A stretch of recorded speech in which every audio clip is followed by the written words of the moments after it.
Qui dit ne pas sortir de l'eau veut dire faire pipi, caca, manger, boire et dormir, tout dans l'eau.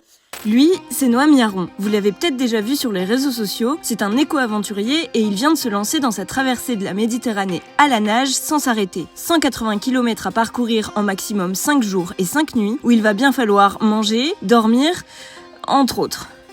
Pour manger et boire, c'est simple. Toutes les heures, j'ai 5 à 10 minutes de pause où on me lance en fait un petit, on va dire, barque flottante avec les ravitaux dedans dans lesquels je peux boire et manger. Et puis ensuite, pour ce qui est du sommeil, il y a 2 techniques. La première, c'est se mettre sur le dos comme ça, comme une otarie, et dormir pendant 7 minutes. C'est des micro-siestes que je fais 4 à 6 fois par tranche de 24 heures.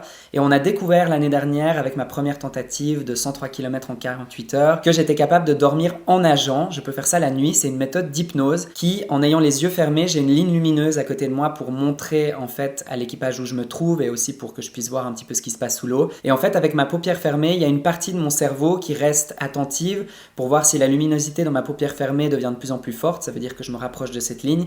Si c'est de plus en plus foncé, ça veut dire que je m'éloigne dans les profondeurs noires de la Méditerranée. Il y a une partie de mon cerveau qui fait du coup ces petits ajustements de positionnement par rapport à la ligne et une autre qui est complètement en train de se régénérer. Les dauphins font ça notamment et je me suis rendu compte que c'était possible presque cliniquement puisque d'après nos expériences, j'ai pu voir que le premier effet secondaire du manque de sommeil, c'était les hallucinations. J'en ai beaucoup eu après 24 heures de nage et après ces sessions de dormir en nageant, elles ont complètement disparu pendant les heures qui suivaient, ce qui prouve finalement avec cette expérience qu'une partie du cerveau peut rester réveillée pendant que l'autre dort et réellement en fait récupérer, dormir, même si je préférais quand même être dans mon lit, mais ça attendra à la fin de la traversée.